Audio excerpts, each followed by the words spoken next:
Okay, it looks like we have people are gathered in for the workshop. I want to welcome everyone. This is the workshop for History, Healing, and Joy, the tools to address burnout and increase wellness and tribal child welfare. My name is Carlette Randall. I work for the Children's Bureau, and my job is to monitor the grants for the Tribal Title 4E. And today's presenters are Esther Ann and Jackie Croshoe, and they both work for the University of Southern Maine, and they also work with the Capacity Building Center for Tribes.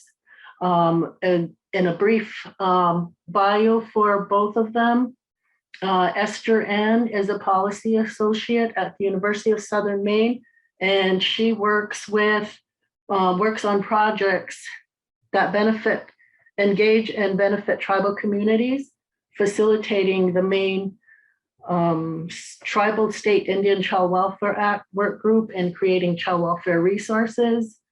For the Capacity Center for Tribes, Esther was part of a team that established and convened the Maine Wabanaki State Child Welfare Truth and Reconciliation Commission, the first truth commission in the United States to focus on Native child welfare. So welcome, Esther Ann, and thank you. And Jackie Croshoe, she is also, she is an enrolled member of the Turtle Mountain Band in North Dakota, and she's also a policy associate with the University of Southern Maine. And she also works as a co-PI to the Capacity Building Center for Tribes. And prior to that, her work included working for the Minnesota Department of Human Services for 10 years in the Child and Safety and Permanency Division, and as the management analyst for the Office of Indian Policy. So I want to welcome you two and thank you for presenting today, and welcome everyone for attending.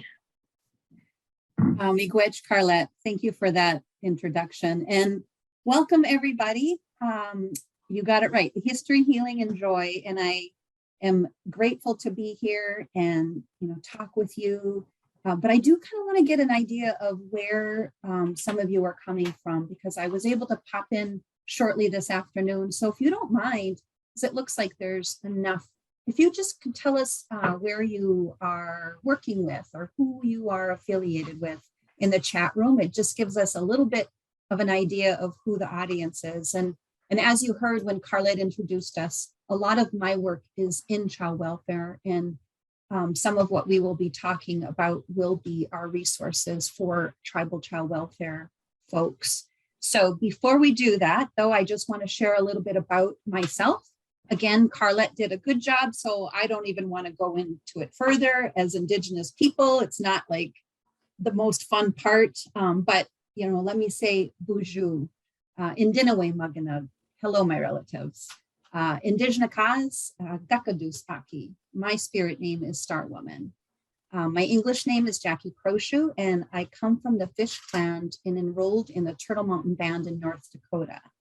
I also want Esther to introduce herself for us, and then we'll get started. Kwe, Intliwi's Esther Ann, Chwabanaki, Estumokarikil. Nudebeg Zibayig, Nujeyu Zibayig, Wigo Banwabskewi. My name is Esther Ann. I am Wabanaki, the people of the place where the sun first looks our way, and I am Passamaquoddy. I'm from Zibayig, and I live here at the place of the White Rocks with Penobscot people, where my family is. I'm happy to be here with you today. And let me just say, Esther is one of my favorite people, Indigenous sister. I learned so much from her. So I'm really excited we have this opportunity to do this together, because I have learned so much from her, and particularly some of the work they've done out east, knowing that is where, the sun rises. They too are the ones who have often experienced things first. They can be pretty innovative too in their work. So I find it to be a privilege and an honor of working with Esther.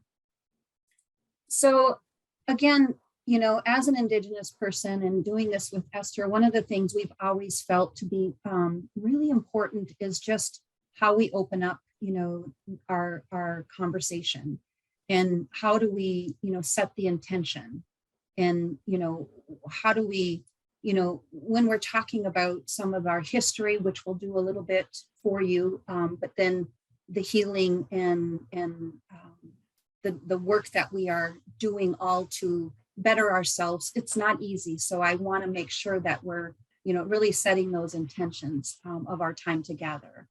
And again, I'll start over by just saying I welcome each and every one of you here to our workshop.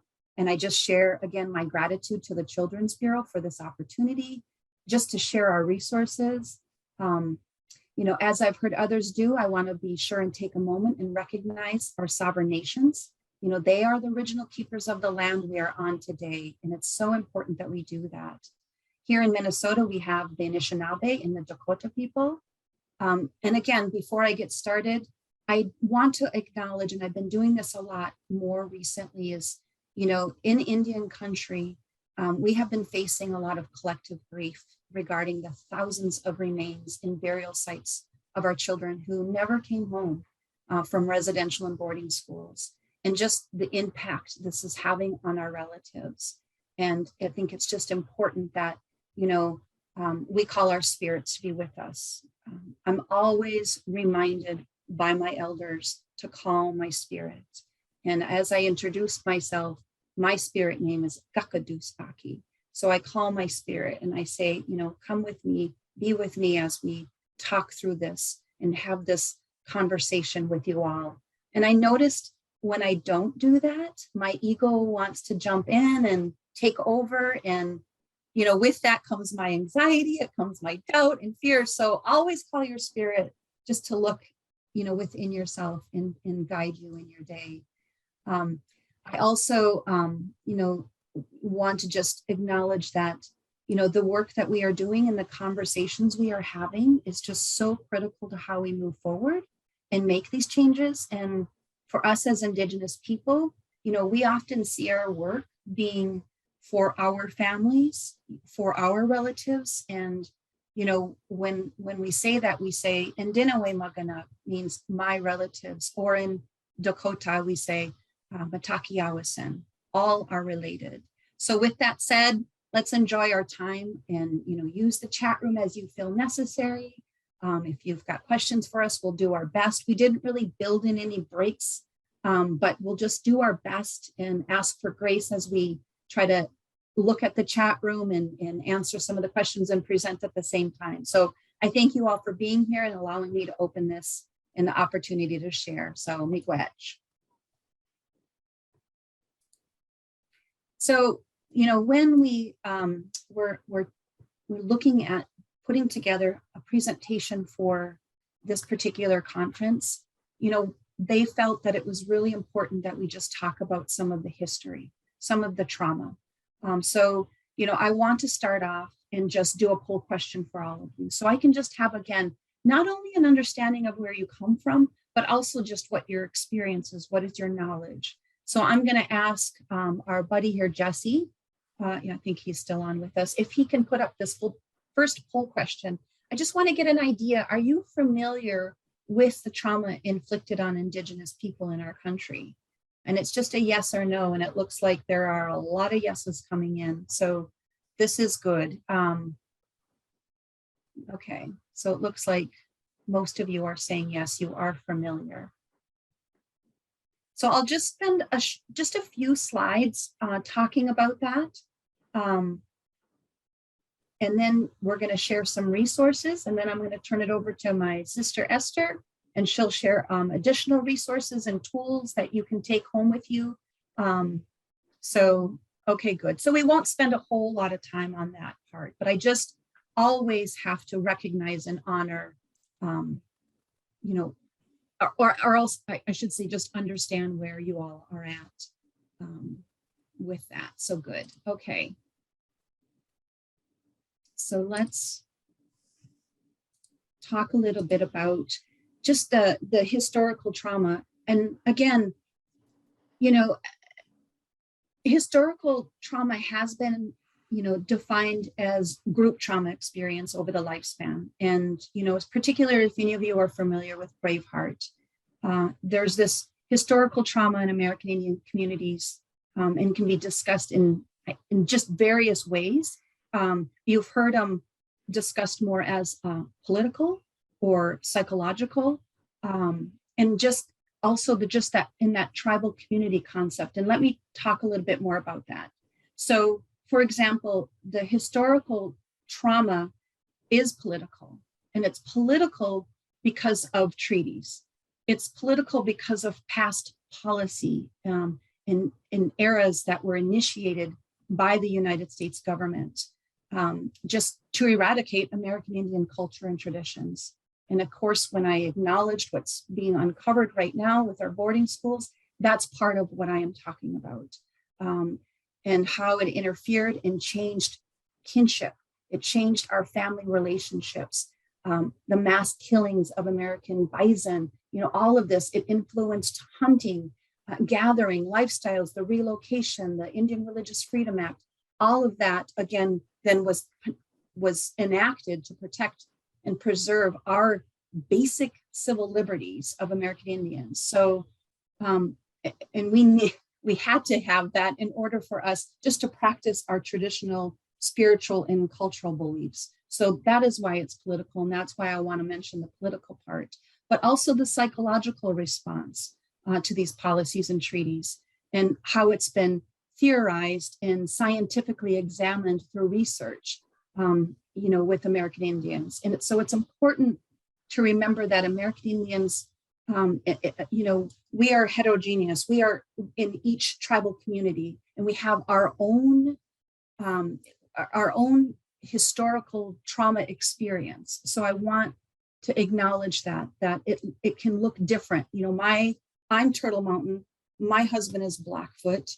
And so what his family experienced in Canada, Southern Alberta, there are a lot of similarities, but there are also, we all had our own trauma experience with that.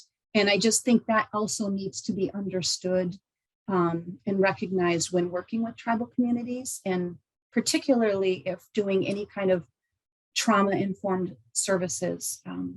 So again, I just want to— Jackie, could I add something? Please. I just wanted to add that when we talk about treaties being broken and boarding schools and any of the things that our people have endured, we need to remember that everything is connected to the land. It's all about getting the land. It was all about getting access to the land. So getting rid of us to get access to the land, exploiting African-American labor to get access to the land.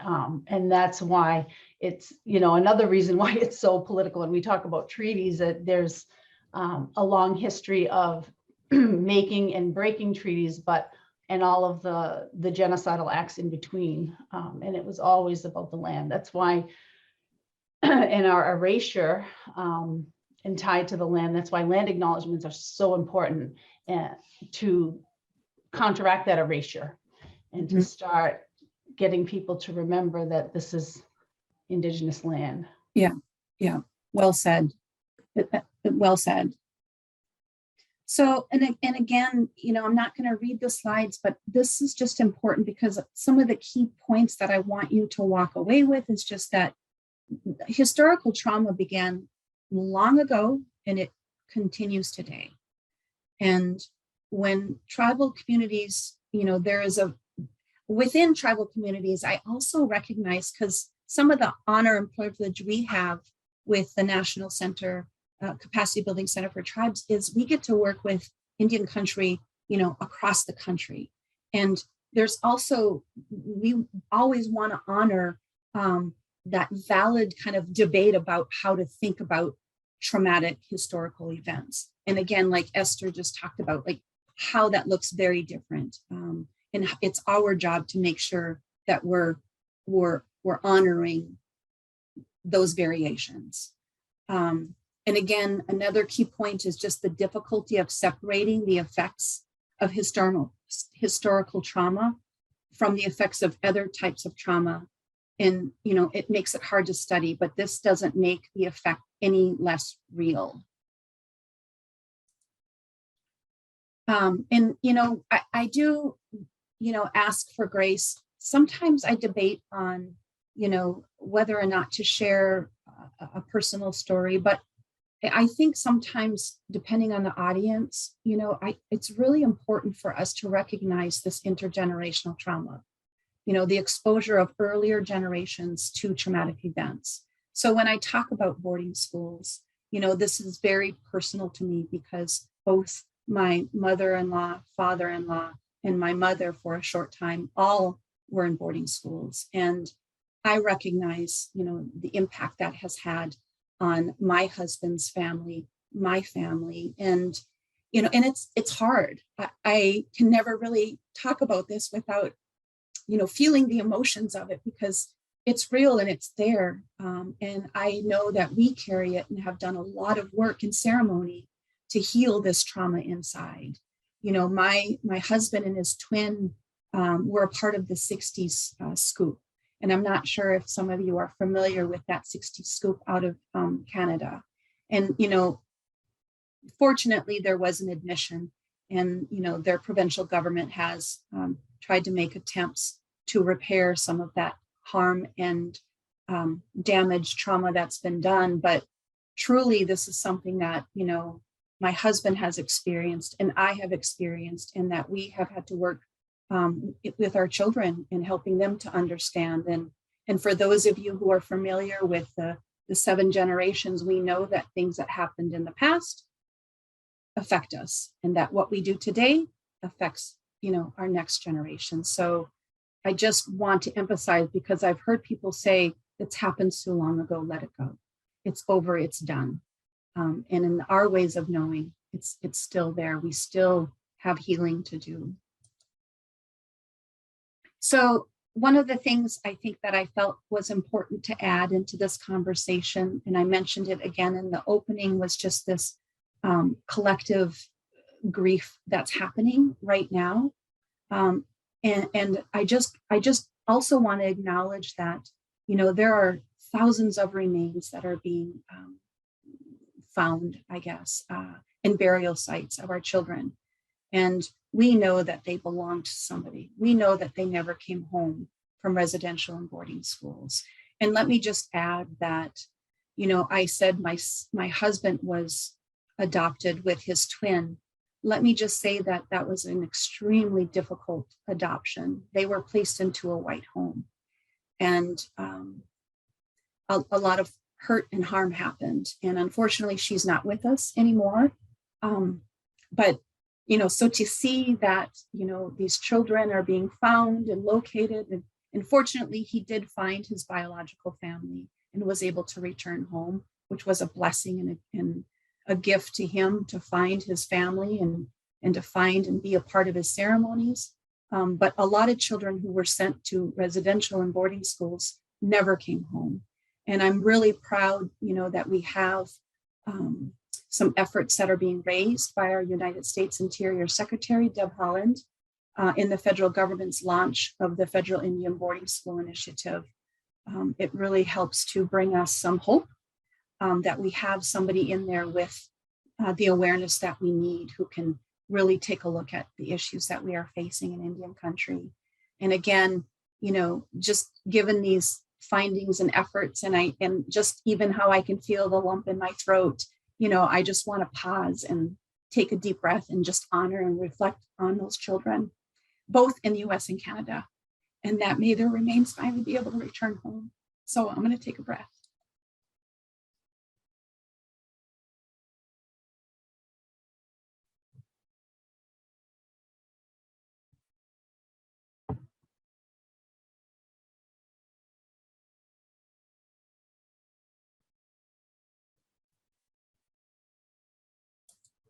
Thank you. So I will assure you that we are going to get into some really goodies with this conversation about ways that we can honor our spirits and honor, what works for us. And we'll get to that point. But I cannot also do a presentation, in the midst of a pandemic. So I also just, again, want to recognize the grief and loss from the pandemic. Many of us, have lost loved ones to the virus, and just want to say, to you or anyone, that we see you, that we acknowledge you, and we know the struggle and the pain that has happened from this pandemic, that we will keep you in our prayers, and we walk through this information, we will keep you in our prayers. And most importantly, we hope that sharing some of our healing and wellness tools will give you some strength and kind of touch your spirit in ways for us just to keep walking forward. So with that, just maybe even in the chat room, so we don't have to pull up another poll. What are some of the self-care techniques that you have done or learned during this pandemic? Did this pandemic bring about some self-care techniques? And I'm curious, because I know that at the very beginning, I wasn't able to go into our sweat lodges. I wasn't able to partake in ceremonies. We called off our Sundance. So I had to really think about ways in which to take care of myself, to take care of my spirit. And I'm just curious whether you guys found some self-care techniques during this pandemic. And if you don't mind putting some of those answers, if you feel comfortable, please know this is all a matter of if you feel comfortable. I see people talking about, visits to the beach, the water, the healing that comes from our water, right? Nature. And Monica, I started meditation too. I have found that's probably been one of the most beautiful gifts I could have given myself, was meditation. Sewing and knitting, absolutely. So I truly appreciate hearing some of what you all have done, journaling, getting outside. I live in Minnesota, so the winters were tough, but somebody said snowboarding, the gym, breathing exercises. Yes, I love all of these. Beading. Yeah. I taught my daughter how to bead, and she's just been going crazy, as along with watching two little toddlers. Oh, those are the earrings she beaded, Esther. Oh, you got them. I love them.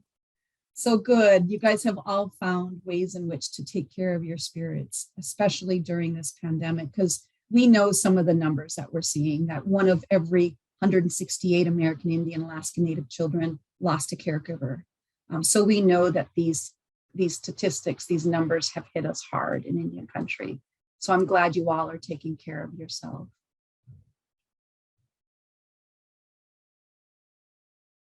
And again, I don't know if you want to keep going with that, and is if you want to write down 3 things that you're grateful for in the chat room, feel free to do that now. You can think about them. It doesn't have to be done right now and immediately, but just as we're walking through these slides, if there's 3 things that you are really grateful for, feel free to share that in the chat room.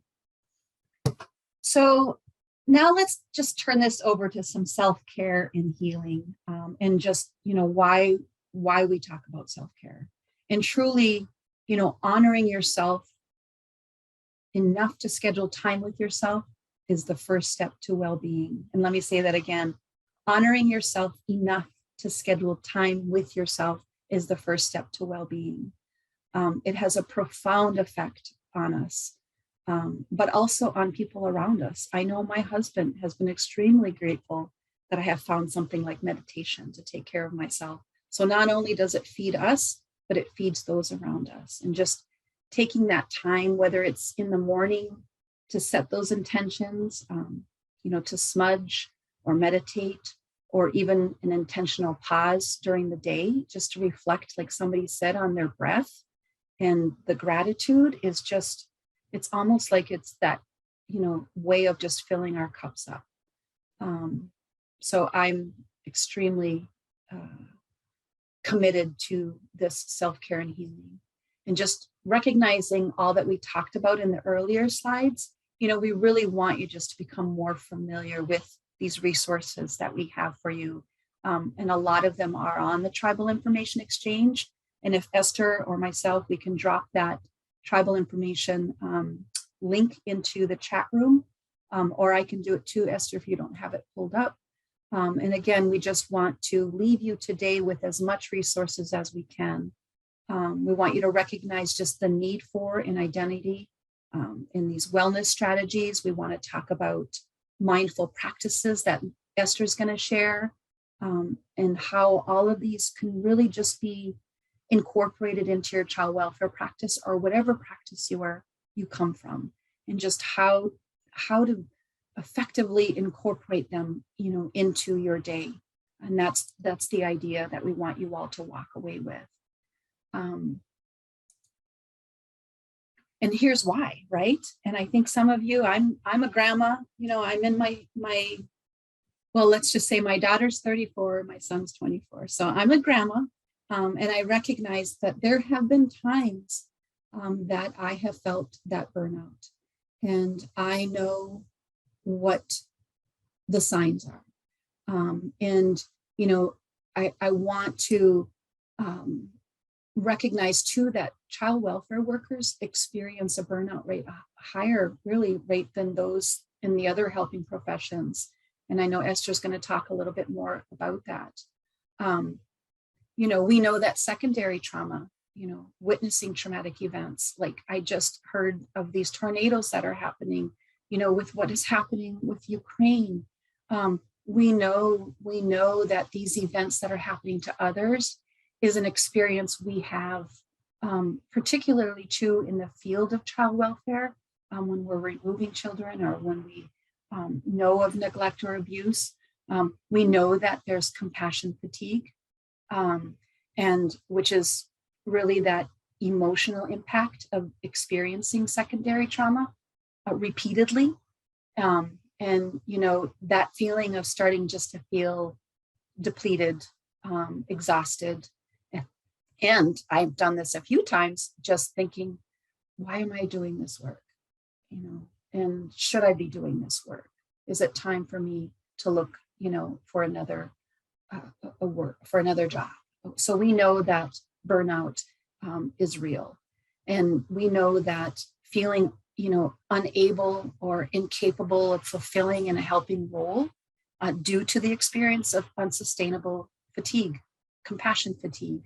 So I just want to say to you all, thank you for all this work that you are doing. For those of you that are in these helping fields, thank you for that hard work. Truly, truly thank you. I don't know if you hear it enough.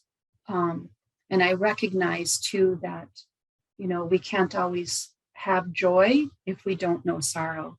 So I think if anything, having worked 30 years in the area of child welfare and seeing families struggle and knowing, what my own struggles are, it has taught me to really reach and find the gratitude. That is really what brought me to thinking about what brings me joy, what brings me gratitude. So it's that balance, right? So just a couple more slides before I turn it over to Esther. I just, again, want to talk about, self-care. It's really being that core component to addressing burnout and just improving our well-being. I was going to say improving our resilience, but Esther and I have been talking a lot about that word and just kind of feeling exhausted from it because, sometimes it's exhausting trying to be strong and resilient. Sometimes we just want love and kindness and compassion instead of having to be always resilient to things that are happening. So I'm just going to say self-care is a core component to addressing burnout and improving our well-being. And when we think of ourselves, there's this diagram here that there are these 5 main components that make up ourselves. And some of you might have heard this before, but the psychological self is just what do you love to learn about? How do you love to learn? What stimulates your thinking and problem solving? And then you have on the next is the emotional self. is just, are you in tune with your emotions and your feelings? Do you take time to feel those feelings? And if you do, how do you express them? And what happens when you experience those intense feelings? The physical self, how do you nourish your body? I saw some of you say that you'd exercise, you went to the gym. How do you provide that movement to your body? How do you let your body rest? And what do you do if you are sick or you're injured? I ended up with COVID this December, and that was tricky. How do I let my body rest? And not too long ago, I hurt my foot when I was out trying to get outside. How do I let my body rest? How do I allow myself to heal? And then there's the relational selves. Who are the important people in your lives? And how do you spend time with those people? How do you seek help from those folks? And what happens if you are in a disagreement with those people in your lives? And then, of course, there's the spiritual self. And for those of you, we also have a lot of mutual Indigenous values and beliefs, and how we connect to something greater than ourselves. And this doesn't have to be connected to a religious affiliation, rather just your own interpretation of how personal and sacred this can be, and does not, again, have to mean you share it with others, but just holding space for that sacredness is really, really important. So all of this self-care is just giving the world the best of you instead of what's left of you, right? Love that.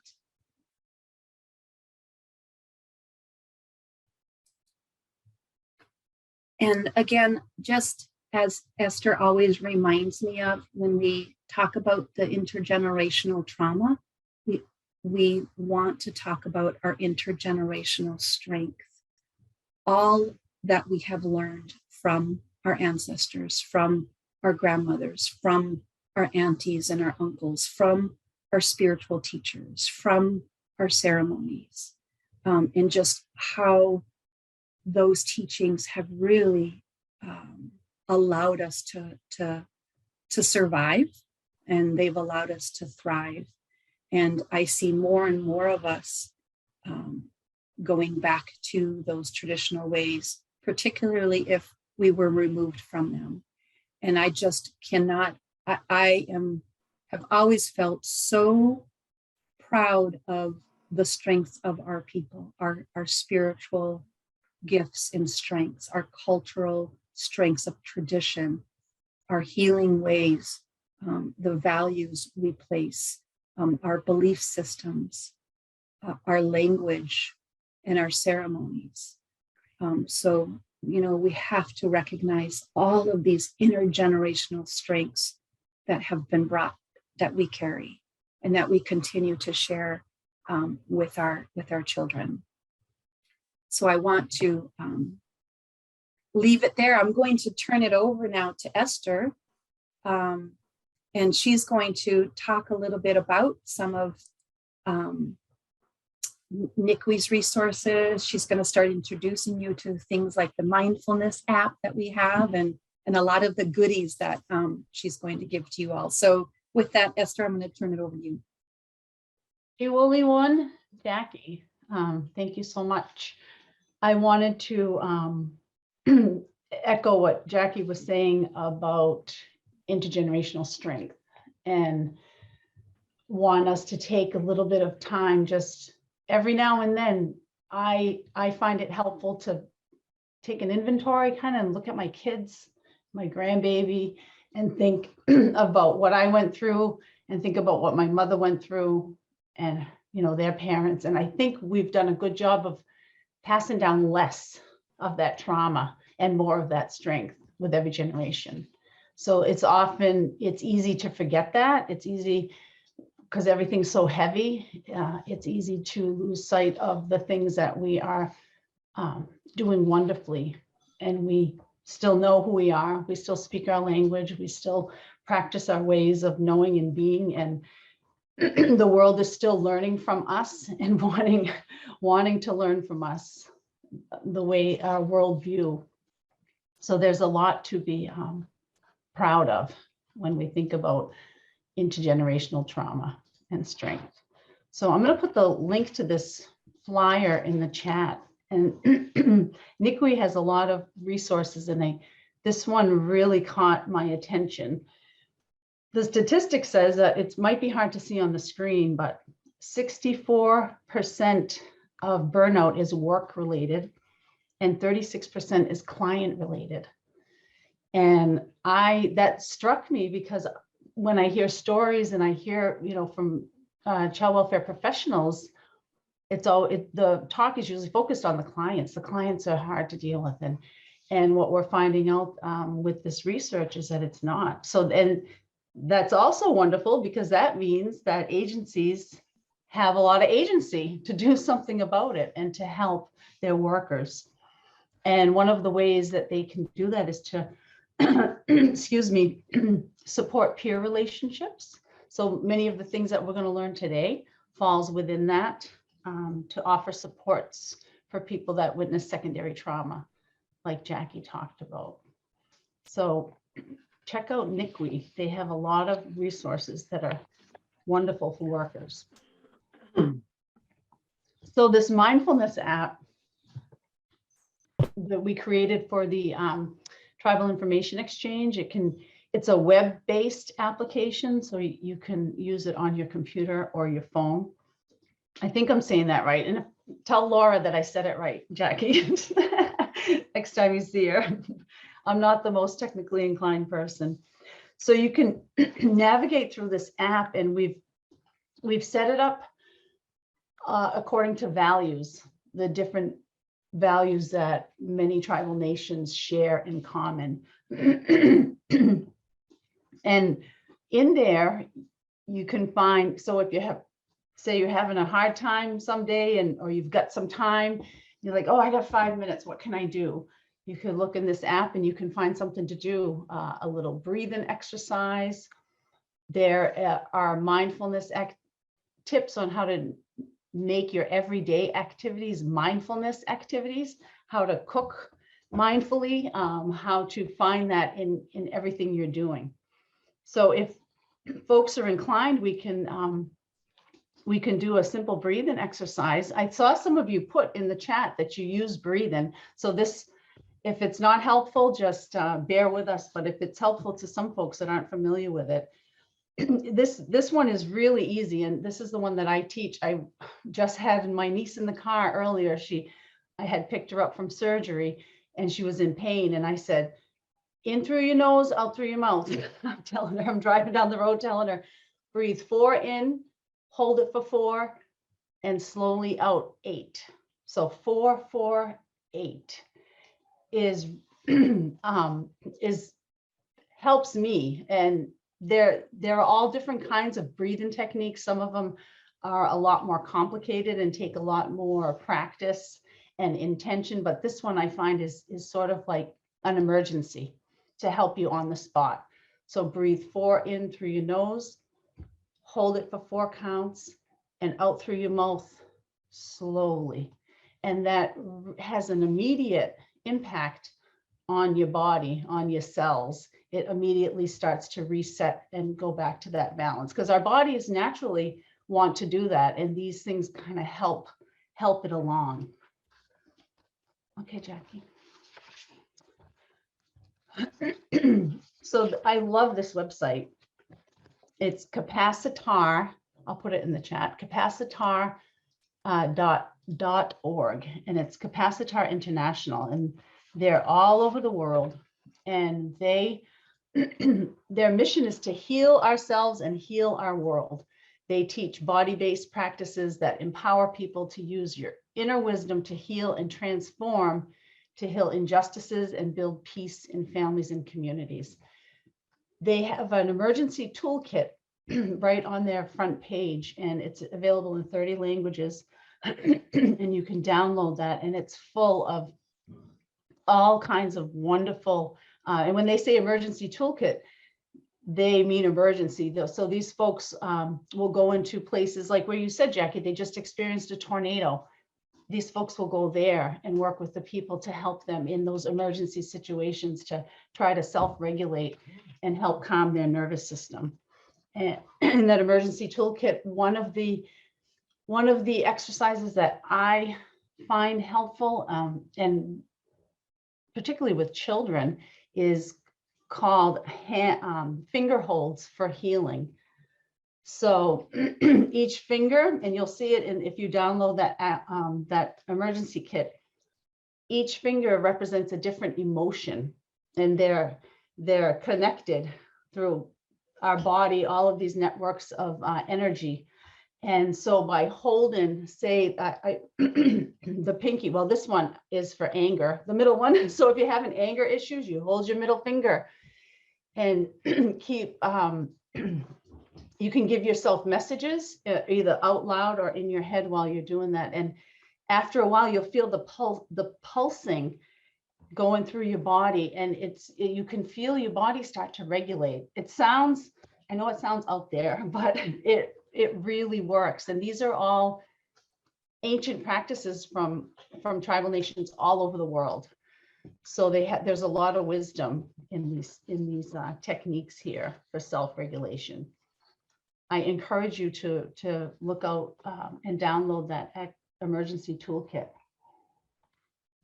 One of the the other one I'll share is there's crisis points that you can put pressure on your body. If somebody's starting to faint or have a panic attack, there are certain places that either they can push themselves or you can push on them to help them not faint and to come back from a crisis. Real helpful information. So this, I'm sure everybody's groaning, right? I can't see your faces, but I know everybody's like, oh, icebreakers. I hate icebreakers. That's what I get mostly from people. And I just love them. And I know that probably drives some people on my team a little bit batty, but I really enjoy them. Now, icebreakers were important when we could get together in person, and they're just as important now. Some might say even more important. When we're talking about self-care, but part of self-care, and Jackie talked a lot about balance, is also that community care, because we're very much community. Humans are social people, and tribal people have always depended on community to be able to endure and thrive in spite of what we have experienced and what has been done to us. So that community, sense of community is important. And caring for the individual within a community and within a group is important too. And icebreakers, warm-ups, team builders can do that. Not everybody's going to like every icebreaker, but you can find there are different ones that appeal to people's different senses of learning and engagement and how they like to be. So Zoom has really changed how we engage, obviously. On the one hand, it's been a challenge and a barrier, but it's also made things more accessible for some other people. It's been a blessing to some people who who have accessibility issues or mobility issues, or even people that are find it hard to meet with someone face to face and find it easier to be on a screen and have the option of, closing the video if you need to and to take care of yourself. So it's been a blessing for some. For me, it's taken me a while to figure out that balance and not to get too fatigued from Zoom. There is something they call it Zoom fatigue. It's a phenomenon now. And there are a couple tips that I've learned that I'd like to share with you. The number one tip is to hide your self view. I mean, if you shut your camera off, that does the same thing. But when you're in a meeting and you're having to speak and engage with people, it's best to hide your self view, because it's really difficult for your brain to have a conversation with somebody when you're looking at yourself talking to yourself. The brain has to work extra hard excuse me, to process all of that. So the number one tip is hide your self view. Well, make sure you look okay first, of course, because some people like to make sure they don't have food on their face or whatever.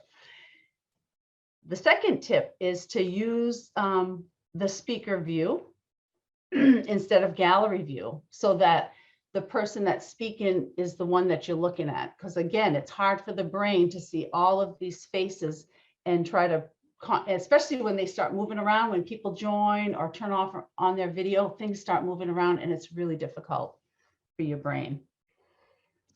And this tip I just learned a few months ago. It's called 20-20-20 for eye strain. Every 20 minutes of being in front of the computer, look at something 20 feet away for 20 seconds, and that will help your eye strain. So if you have any other tips for Zoom fatigue, feel free to put them in the chat. So icebreakers, they can appeal, like I said, to different learning styles. You can use icebreakers, obviously, to break the ice at the beginning of a meeting when people get together. They can be used when the group needs a break or the conversation is really challenging and people need some time to have some time out. It's always good time to do an icebreaker. Silence works well too. Asking people to sit, not ignore each other, but have a moment of silence, maybe even 5 minutes. I know it sounds like a long time, but 5 minutes of silence sitting with people, and even on Zoom, you can still feel that connection in that silence with each other and sharing that space. And it's often a real helpful, especially if there is challenging situations and people's emotions are running high in groups. So in the chat, just to get a little feel for the group, would you say you enjoy these activities? Yes, generally yes, or generally no? If you'd put in the chat and let me know. Are you talking about icebreakers? More Yeah, specific? icebreakers, Okay. warm-ups, team builders. Sure. So anything that's real silly is really, it can be very effective, especially for groups that are just getting to know each other. And I want to go back to something Jackie talked about when she was talking about intergenerational trauma and intergenerational strength and the seventh generation, and how our ancestors made strategic decisions. It's not happenstance. They were intentionally made decisions to ensure that we could be here today. And they wanted us to be here and be joyful, to be happy, to be thriving. And we're all children. We all have children inside of us. We all have a little child inside of us, and we all really deserve to give ourselves the space to play and be silly. That's what I've been telling everybody my whole life to justify my silliness, probably. But it's humor. We know that our sense of humor as Native people has been one of the things that has helped us thrive and continue to exist. So we want to lean into that with these silly icebreakers. Even for teams that are seasoned and been together for a long time, doing icebreakers can help rejuvenate that team spirit. All right. There are a lot of tips and other tips and tools you'll find on the Tribal Information Exchange that we have about team building. So Jackie talked about how do we take care of and nurture our own spirit. And it can seem like an act of rebellion in this culture that is so focused on work and values overworking, and it's rewarded. So it can be seen like a radical thing to try to carve out some time for yourself and take care of your own self and your own spirit. And some people are able to do that all the time. They're able to keep that circle of protection around them, that aura of protection. So what, if you feel comfortable, if you don't mind sharing in the chat, some of the things that you do that take care of your spirit, that help you be able to stay in those spaces. And if you're like me, it's probably at a real challenging time when you start thinking about this more. But if we're going to get to a place like Jackie's talking about, to be real intentional, you said you started doing that and just saying it out loud. I remember hearing you over the past couple of years, bringing that forward, and it really made a difference. We can we can train our brains to do anything. My mother used to say, she said, Annie, she called me Annie. Your mind is stupid. It'll do whatever you tell it to do. So tell it to do whatever you need it to do. And it was kind of a harsh way to say it, but she was talking about brain science, the things I've been reading about now, where we can grease those neural pathways and the positive ones, because the negative ones are already greased. And it takes us intentional, even words, even talking to ourselves sometimes, to get us to grease those pathways. So that community care is important. And we've felt that over the past 2 years when we haven't had community care and when we've been trying to figure out ways to recreate it.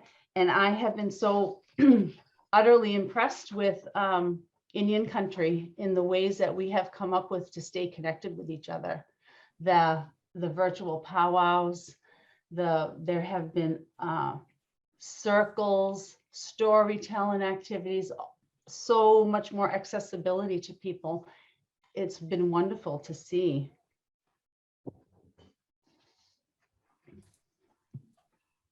So what are we? And I know, Esther, in the past, I've often, asked folks just, what are some ways that, because, most of us, well, many of us are working from home, right? And but many are at least starting to head back into their places of employment. And so some of the thinking around this is just, how do we foster that self-care in the workplace? I know that when I had to get up and go to the tribe that I was working for, a lot of what I was doing on my own at home, I would forget about it if I was running late and I was trying to get ready, and I wouldn't create that space. So I'm just curious, are there spaces that you can go to at your places of work to just decompress and take care of yourself? So that's just kind of a yes, no. I don't know, Jesse, if we have a poll question for that, but are there spaces you can go to decompress and take care of yourself at your agency? And that's just a yes or no that Jesse is putting up. Yeah, he did it. There it is. Great. So if you don't mind, just, yeah, I mean, do you feel like you have that place and that space?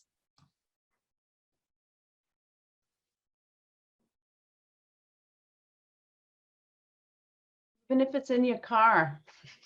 Yeah, right. In the parking lot. So it looks like about 63% are saying yes. Well, it's kind of half and half, I'm going to go with. And so, that's the other idea of, bringing this forward is how do you find that space? How do you create that space? How do you ask for what you are needing when it comes to that self-care? Let